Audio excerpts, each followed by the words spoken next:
नमस्कार, मैं संजय सनम। यूट्यूब के सभी व्यूवर्स का हृदय से अभिवादन। व्यूवर्स, दरबार, साधक, भक्त, ये 3 कड़ियाँ और इन तीनों कड़ियों के साथ चल रहा है हमारा और आपका ये सफ़र। इस सफ़र में भक्त बहुत मिले, दरबारों की भी बात हमने कही, कुछ नए साधकों के नाम भी हमारे द्वारा जुड़ते गए और हमें खुशी इस बात की है कि लोग उनसे संतुष्ट भी हो रहे हैं और उनके अनुभव भी आ रहे हैं। कुछ लोग ये कह भी रहे थे कि इस कड़ी में कुछ नए नाम और लाइए, कुछ लोगों को और जोड़िए। ये हमारे लिए बड़ा मुश्किल काम था, लेकिन कुछ चैनल्स खोलने के बाद, कुछ को सुनने के बाद और फिर लोगों के माध्यम से भी ये कुछ पता चला, तो फिर हमें लगा कि चलिए 1-2 नाम और जोड़े जाएं। तो आज इस कड़ी में दिल्ली से एक साधक का नाम जुड़ रहा है जो माँ भगवती के उपासक हैं और जिनके बारे में कहा जाता है कि जो पराविज्ञान यानी सूक्ष्म जगत की ताकतों का जो लोगों की समस्याएं होती है उनका वो समाधान करते हैं। काफी अनुभवी भी हैं, अनुभव की दास्तान भी उनकी काफी लंबी है। ऑनलाइन पर उनसे जुड़ते हैं और उन्हीं के द्वारा उनकी बात को सुनते हैं। इस वक्त फोन लाइन पर दिल्ली के एक साधक श्रीमान नवीन शर्मा जी, जिन्हें लोग प्यार से नवीन भैया जी के नाम से जानते हैं, हमारे साथ इस वक्त फोन लाइन पर हैं। नवीन भैया जी, नमस्कार जी। जय महाकाल, आदेश आदेश। जय माता दी। जय महाकाल, जय महाभगवती। नवीन जी, आपसे हम बात करेंगे और आपकी साधना के बारे में, आराधना के बारे में और आप किस तरह से लोगों की समस्याओं का समाधान करते हैं उस बारे में भी। लेकिन बात शुरू करने से पहले एक निवेदन हम करना चाहते हैं। देखिए, पिछले कुछ दिनों से हमने भी देखा है और बहुत सारी यूट्यूब चैनल में भी हमने आपसी तकरार, आपसी आक्रोश को हमने सुना है। हम आपसे बहुत विनम्र निवेदन ये करना चाहेंगे कि हमारे इस साक्षात्कार में किसी भी साधक का नाम आप न लें। अगर आपके मन में किसी के प्रति दर्द भी है, आक्रोश भी है, तब भी न लें, क्योंकि हमारा साक्षात्कार पूर्ण रूप से आप पर है, आपकी साधना आराधना पर है। आप हमारे चैनल को जो भक्त सुनकर के आपके पास जाते हैं उनको आप किस तरह से ट्रीट करेंगे, किस तरह से उनकी समस्याओं का समाधान करेंगे। हमारा मूल लक्ष्य यही है कि हमारे चैनल को जो भक्त इतना आशीर्वाद, इतना प्यार दे रहे हैं, उनकी भावनाओं का सम्मान हमारे से जुड़ा हर साधक करे। हमारा यही लक्ष्य है। और नवीन भैया जी, सबसे पहला अनुरोध हम आपसे यही करेंगे कि डिजिटल फर्स्ट न्यूज के माध्यम से जो भी भक्त आपके पास आता है उसकी भावनाओं का सम्मान कीजिएगा, उसका सम्मान कीजिएगा। तो अब सबसे पहले नवीन भैया जी, थोड़ा सा आप अपना परिचय दीजिए हमारे व्यूवर्स तक। जी, जय माता दी, जय महाकाल। मैं नवीन भैया दिल्ली से, दिल्ली प्रीतमपुरा से। तो जी, मैं एक साधारण मनुष्य हूँ और गृहस्थ हूँ। अघोरपन से दीक्षित हूँ मैं जी। अपने गुरु का नाम मैं गुप्त रखता हूँ क्योंकि मुझे आज्ञा नहीं है गुरु का नाम बताने की, बाकी जो वीडियो में डले हुए हैं जी ना बताएं। जी, मेरा कार्य क्या है कि सिर्फ यही नहीं कि सिर्फ लोगों का कल्याण करना, मेरा काम है साधना करना। मैं गृहस्थ होने के कारण मेरा जो साधना का मार्ग है वो थोड़ा घर से संबंधित है। तो मैं घर में ही, मेरा कोई दरबार नहीं, तो घर में ही जो जिज्ञासु जिनको लोगों को परेशानी है, कोई भूत प्रेत की बाधा है या कोई भी बाधा है, जितना मैं सामर्थ्य हो सकता है वो उनके लिए जरूर किया जाता है। हमारे यहाँ कोई टोकन नहीं है, कोई कुछ नहीं है। आप आ सकते हैं लेकिन अपॉइंटमेंट लेके आ सकते हैं। नहीं, टोकन नहीं है, वो बात सही है, लेकिन चूंकि आपका ये भी प्रोफेशन ही है, आप भी अपना घर गृहस्थ यहीं से चलाते हैं, तो निश्चित रूप से आपका शुल्क तो है ही है। और आपको कितना अनुभव है इस क्षेत्र में? जी, मेरा अनुभव 17 साल हो गया है मेरे को। 17 साल हो गया। दिल्ली में कितने वर्षों से आप काम कर रहे हैं? दिल्ली में मैं करीबन 12 वर्षों से कार्य कर रहा हूँ। और दरबार के साथ, उससे पहले मैं अपनी साधना मार्ग में था। अच्छा, नहीं तो आपके गुरु क्या यही दिल्ली से हैं? नाम मने बताइए। प्रांत बताना चाहे तो प्रांत बता सकते हैं। मेरे गुरु गुजरात से हैं जी। जी, मेरे गुरु गुजरात से हैं, उनका नाम था भावेश नाथ जी, जो ये देह त्याग चुके हैं। जी जी, आपने नाम बता दिया। हमने आपके मन में वो बात थी, इसलिए हमने आपसे नाम नहीं पूछा, लेकिन आपने बता दिया तो अच्छी बात है, प्रणाम करते हैं हम। नवीन भैया जी, आप ये बताइए कि आपके दरबार में किस तरह की समस्याओं से, मैं समझ गया आपका दरबार नहीं है वो तो। देखिए, आपकी जिसकी भी आराधना करते हैं, भगवती की करते हैं, महाकाल की करते हैं, तो आप उनका नाम लेकर के बैठते हैं, तो चाहे आपके घर का बरामदा ही क्यों न हो, वो माँ भगवती का, महाकाल का दरबार है, और आप वहां पर उनके भक्त के रूप में लोगों की सेवा कर रहे हैं। उनके जी, मैं नहीं कर रहा हूँ, मेरे से करवाई जाती है। मैं जन्म से ब्राह्मण हूँ, कर्म से अघोर हूँ मैं। ठीक है, मैं ब्राह्मण परिवार से हूँ। ठीक है, वही बात हो गई कि भाई निमित्त हमको ईश्वर बनाता है, कोई बात नहीं, बात वही है। मुझे आप ये बताइए सर, नवीन भैया जी, कि आपके यहाँ किस तरह की समस्या वाले लोग आ सकते हैं जिन पर आपको विशेष कमांड है कि उस समस्या को आप बिल्कुल सॉल्व कर सकते हैं? कुछ मेरी विशेष कमांड होती है हर डॉक्टर की।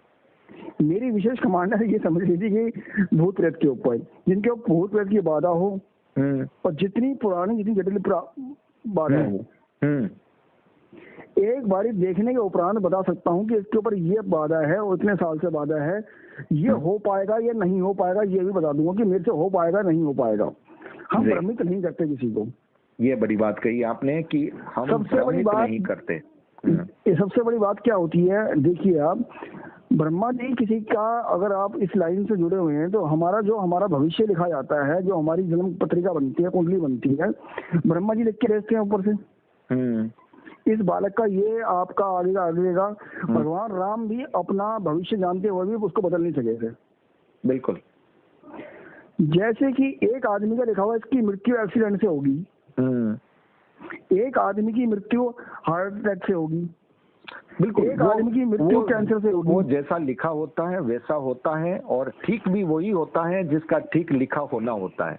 जी, तो ऐसे ही एक आदमी के लिखा होता है कि ये आदमी प्रेत बाधा से ग्रस्त होके इसकी मृत्यु होनी है। तो आप दुनिया भर के जितने बड़े धामों में घूम लीजिए, वो आदमी ठीक नहीं हो सकता। जी, ठीक है। ये हमारा कहना है, अगर हमारे हाथ में होगा, 100% किसी के पास नहीं है। जी नहीं, हाँ, 100% से ईश्वर के हाथ में है। जी, जितने मर्जी बड़े बड़े धाम खुल गए हैं, जितने बड़े ऋषि मुनि हैं, 100% किसी के हाथ में नहीं है, 100% उस ईश्वर के हाथ में है। जी, मैं मानता हूँ, नवीन भैया, मैं आपकी बात को समझ रहा हूँ, हमारे व्यूवर्स भी पक्का समझ रहे होंगे, लेकिन मेरा सवाल ये है कि भले ही हमारे पास 100% न हो, लेकिन एक डॉक्टर ऐसा होता है कि वो इस लाइन का स्पेशलिस्ट है, और उसके पास जाने से रोगी, इतने 50 रोगी गए हैं तो उसमें से 40 रोगी का रिकॉर्ड बोलता है कि वो ठीक हो गए, ठीक के आसपास हो गए, तब भी वो डॉक्टर पूजा जाता है। उस डॉक्टर के बारे में ये माना जाता है कि हाँ, ये इस लाइन का स्पेशलिस्ट है। तो ये सूक्ष्म विज्ञान के आप जो साधक, आप लोग जो हैं, आप और आपके जैसे अन्य लोग, वो सूक्ष्म क्षेत्र के साधक जो हैं, डॉक्टर के रूप में ही हैं। तो इसलिए मैं आपसे ये जानना चाहता हूँ कि आपकी विशेष कमांड किस किस क्षेत्र में है, और किस तरह के लोग आपके पास आ सकते हैं, और किस तरह के लोगों को आपके पास नहीं आना चाहिए, ताकि उनका भी समय खराब ना हो और आपका भी समय खराब ना हो। जी, मैं आपको स्पष्ट बताता हूँ, मेरे पास है प्रेतग्रस्त, जिसको प्रेतग्रस्त है, जो आदमी जिसका सर घूम रहा है, या जिसको पुरानी बीमारी ने जकड़ दिया है, डॉक्टरों की दवाइयों से सही नहीं हो रहा कोई इंसान, और लास्ट स्टेज पे पहुंच चुका है, इस टाइप का भी आ सकता है। मेरे पास शादी ब्याह वाला आदमी की शादी करवानी है, ब्याह करवाना है, ये करवाना है, वो करवाना है, या वशीकरण करवाना है, इस टाइप का किसी आदमी को मैं अलाउ नहीं करता। जिस आदमी को परेशानी है, दवाई नहीं लग रही, डिप्रेशन में है, सर घूम रहा है, किसी का भूत प्रेत परेशान कर रहे हैं, जिसम पे कट पड़ रहे हैं, रात को करीब घर में आवाजें आती हैं, इस टाइप का आदमी मेरे पास आ सकता है। और कोई तंत्र मंत्र से ग्रसित है, किसी के यहाँ तंत्र मंत्र किया जा रहा है? सब कुछ तंत्र से रिलेटेड जितनी चीजें हैं। मतलब ये काम धंधा बांध दिया, काम धंधा रोजगार बांध दिया है, घर में खून के छींटे पड़ रहे हैं, आपके कार्यस्थल में हड्डियां गिर रही हैं, या हड्डियां मिल रही हैं आपको, या काम नहीं चल रहा आपका, ये सब कुछ के लिए आपके पास आया जा सकता है। अब मुझे एक बात ये बताइए, हर अलग अलग लोगों की अलग अलग प्रक्रियाएं होती है। आपके यहाँ व्यक्ति को आना ही पड़ता है, या जो हमारे इस वीडियो को सुनने के बाद कहीं विदेश के लोग भी होते हैं, क्या फोन लाइन से भी आपका कोई काम करते हैं? जी बिल्कुल, मैं ऑनलाइन भी काम करता हूँ, लेकिन बहुत ज्यादा अगर जरूरी होता है तो एक बार उनको बुलाना पड़ता है। लास्ट में काम होने के बाद उनको एक बार हमारे यहाँ आके जो भी हमारी शक्ति है उनके निर्मित उनको एक बार आना पड़ता है। अच्छा, मतलब बाकी काम आप फोन से भी कर सकते हैं, मतलब हर व्यक्ति को आपके पास आने की आवश्यकता नहीं है। ये बहुत बड़ी बात है, ये बहुत बड़ी बात है कि उसके आने जाने का एक सिर्फ खर्चे की बात ही नहीं है, आने जाने की जो हैरानी है, परेशानी है। मैं क्षमा चाहता हूँ, आपकी बात काट रहा हूँ। मेरे पास जो भी व्यक्ति आता है उसको सिर्फ 1 या 2 बार ही आना पड़ता है, अदरवाइज जिसके काम मैं करता हूँ सिर्फ सबके काम मैं फोन पे ही कर देता हूँ। अच्छा, ये बहुत बड़ी बात है कि आपके पास बहुत बार बार आने की आवश्यकता नहीं है, आपके लिए उसको दिल्ली में रुकने की आवश्यकता नहीं है। ये बड़ी बात है। आपकी चाहे जितनी भी प्रक्रिया हो, आप उसको फोन पे ही कर देते हैं, लेकिन एक बार उसको आपके जो शक्तियों के पास जो भी एक आपकी प्रक्रिया है उसके लिए उसको एक बार आना जरूरी होता है, श्रद्धा से। बिल्कुल जी। कोई खास बात और बोलना चाहेंगे आपके क्षेत्र से जुड़ी, जो हमारे व्यूअर्स आपके बारे में बहुत अच्छे से जान सकें, और जिन लोगों को लगता है कि दिल्ली में हमारे लिए हम जो है दिल्ली के लोग हैं उनके लिए तो चलो वो आपके पास आ भी सकते हैं, लेकिन जो दिल्ली से बाहर के लोग हैं वो भी आपकी फोन लाइन पर कांटेक्ट कर सकते हैं। जी, फोन लाइन पे कांटेक्ट कर सकते हैं, लेकिन अगर आपको कोई आने की इच्छा है, मेरे पास मिलने की जरूरत है, तो मेरे से आपको पहले कांटेक्ट करना पड़ेगा आने से पहले। वो अपॉइंटमेंट ले लें पहले और उसके बाद आपके पास आ सकते हैं। समस्या मुझे पहले बता दें ताकि उस हिसाब से हम अपनी तैयारी रखें। अगर समस्या जो भी है वो समस्या हम अपने आप देख लेंगे, क्योंकि आदमी को पता नहीं होता समस्या क्या है। अच्छा, एक बात भैया जी, एक बात मुझे और बताइए कि देखिए सब जगह लोग हैं, इसमें कई समृद्ध लोग भी होते हैं, मध्यम वर्ग के लोग भी होते हैं, कई मध्यम वर्ग से नीचे के लोग भी होते हैं, कई उससे भी नीचे के लोग भी होते हैं। तो आपके यहाँ देखिए, हमारे चैनल के माध्यम से हम सबसे अपील यही करते हैं कि समृद्ध लोग आपको पैसा दें, आप लें, और मैं समृद्ध लोगों से यही अपील करता हूं कि वो जहां भी जिस साधक के पास उसका काम होता है उस साधक को वो अतिरिक्त दे, खुशी से दे, ताकि वो साधक अपने यहाँ पर किसी गरीब का इलाज आराम से कर सके, उसे ये नहीं लगे कि उसका काम नहीं हो रहा है, कोई दरवाजे पे नहीं लौटे। बहुत बढ़िया बात की है, इस बात के लिए मैं आपको धन्यवाद दूंगा। ये आपने ये बात हर चैनल पे बोलनी है आपने। देखिए होता क्या है, जैसे हम साधक आदमी हैं, हमने कार्य करना है, हम अपना परिश्रम तो लेंगे, हमें अगर कुछ अतिरिक्त मिल जाएगा तो जिनके पास सामर्थ्य नहीं है वो लोग भी हमारे से कार्य करवा सकते हैं, क्योंकि आज के आप समय में देखिए महंगाई इतनी है, सामान लगता है, बिल्कुल मान रहा हूँ, जो सामग्री लगती है, देसी घी लगता है, जो हवन पूजन करना है, हम अपनी मेहनत नहीं लेंगे। लेकिन मेरे यहाँ ऐसे ऐसे व्यक्ति भी आते हैं जिनको किराया भी तक नहीं है। मैं उन्हें कहता हूँ भाई आप आ जाओ, किराया मेरे से ले जाना, उसके बाद जब आप ठीक हो जाओ तो मुझे जो भी आपकी इच्छा हो दे जाना। मेरे यहाँ कोई डिमांड नहीं होती, लेकिन जो समर्थ आदमी है उससे हम जरूर लेते हैं, जो असमर्थ है उससे कोई डिमांड नहीं है, वो आ सकते हैं जब मर्जी, निःशुल्क। ये बहुत बड़ी बात आपने कही है कि जो असमर्थ हैं, लेकिन उनको फिर ये सोचना होगा कि दूसरे दरबारों में जब आप बहुत पैसा लगा सकते हैं, तो जो दरबार आपके लिए ये फैसिलिटी कर रहा है कि भाई आप आ सकते हैं, तो उनके लिए फिर आपकी नैतिकता बनती है कि आपको आपका काम हो जाने के बाद या पहले कम से कम जो शक्तियों का भोग का जो चीज है वो कम से कम आपके मार्फत हो जाए। देखिए, शक्तियों का भोग का हो गया, हाँ, जो हवन पूजन हो गया, अगर आप हमें दे के जाएंगे तभी हम समर्थ होंगे किसी और का कार्य करने के लिए। आज आपको परेशानी है, कल को किसी और को भी परेशानी है, वो भी असमर्थ है। अगर आप आज ठीक हो गए तो आप मुझे कुछ दे के जाएंगे तो मैं तभी तो किसी और कुछ कर पाऊंगा आगे। सही बात है। इसीलिए मैं बार बार अब ये आग्रह सबसे करता हूँ, विशेषकर समृद्ध लोगों से ये आग्रह करता हूँ कि आप जब ये देख लें कि इस साधक के पास आपका काम हुआ है, ये साधक को ईश्वर की कृपा है, तो आप सिर्फ वही ना सोचें कि हमारी इनकी जो फीस है हमारे लिए हम उतना ही दें। अगर आपको ईश्वर ने समृद्धि दी है तो अतिरिक्त दें।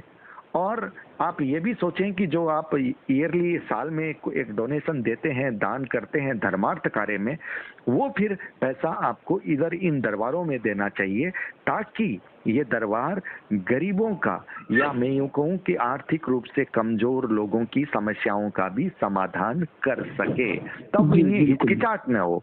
ये मेरी अपील है और मैंने इसे पुनः दोहराया है। और नवीन भैया जी, आपने जो एक बात कही कि हमारे यहाँ कोई भी आ सकता है, और हम ये कोशिश करते हैं कि जो आर्थिक रूप से कमजोर हैं उनसे हम अपनी मेहनत नहीं लेते, और भी जितना हम सपोर्ट कर सकते हैं वो सपोर्ट करते हैं।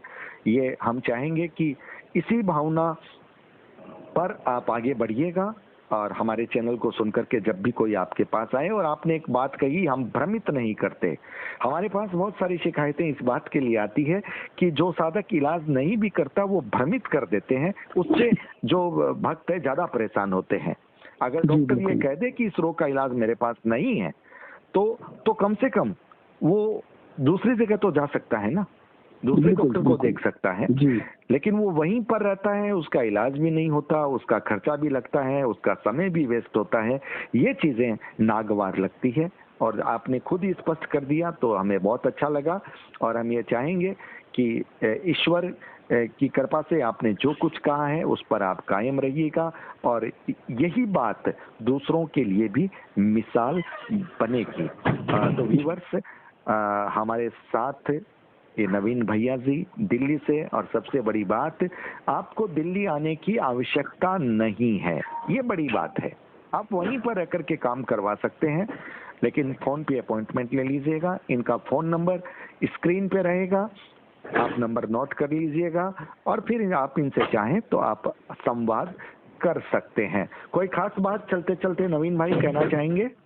बस माँ भगवती सबको खुश रखे, सबको प्रसन्न रखे, यही इच्छा है हमारी। सब सुखी रहे, सब कुशल रहे, भारतवर्ष हमारा महान हो। चलिए, बहुत बड़ी बात, सब खुश रहें, सब समृद्ध रहें और ईश्वर सबको खुश रखे, सबके प्रति मंगल कामना। तो व्यूअर्स, ये थे दिल्ली से हमारे लिए नए साधक, वैसे तो काफी अरसे से काम कर रहे हैं हमारे चैनल में, जबकि लोग बार बार बोल रहे थे कि आप कुछ नए लोगों के भी नाम दीजिए, तो ये बहुत मुश्किल काम है और हम ये नाम जा रहा है आपके पास। अब आप हमें बताइएगा कि ये नाम कितना सच्चा, कितना पक्का आपकी उम्मीदों पर खरा उतरा है। जैसे हमने अब तक ललित जी का नाम दिया, लहरी शरण जी का नाम दिया, दोनों की तरफ से बहुत प्रशंसाएं मिली। और जहां तक पंडोकर सरकार, करोली सरकार, ये तो नाम अपने आप में ब्रांड है, इनका तो नाम देने की आवश्यकता ही नहीं थी। इनकी वजह से तो हम शुरू हुए, जब इनके बीच में तनातनी हुई तो हम शुरू हुए, और अब कई लोग इस श्रृंखला में जुड़ते जा रहे हैं। एक हमने नाम दिया था डॉक्टर साहब का, दीक्षित साहब का, उनके गाजीपुर धाम का भी नाम दिया था, एक जोधपुर के भी, एक शहजादा धाम का भी नाम गया है, और दिल्ली के हनुमान मंदिर का भी नाम गया है, द्वारका का भी गया है, लक्ष्मी नगर का भी गया है। तो बहुत सारे नाम इस सफर में आपके पास आ गए हैं। चुनाव आपको करना है कि कहाँ आपका काम हो सकता है। हम तो सभी से अरदास करते हैं कि ये आध्यात्मिक पटल है, यहाँ पर पैसा कमाने से ज्यादा सेवा करने का ध्यान रखिए। आप सेवा करेंगे, समृद्धि खुद महाकाल माँ भगवती सबको प्रदान करेगी। तो व्यूवर्स, वीडियो को लाइक कीजिएगा, शेयर कीजिएगा। नवीन जी, आपका बहुत बहुत आभार, आपके प्रति हमारी बहुत बहुत शुभकामनाएं। और व्यूवर्स, डिजिटल फर्स्ट न्यूज को सब्सक्राइब करना मत भूलिएगा, बेल बटन को दबा दीजिएगा, ज्वाइन भी आप हमारे चैनल को कर सकते हैं। बहुत बहुत आभार, नमस्कार जी, धन्यवाद।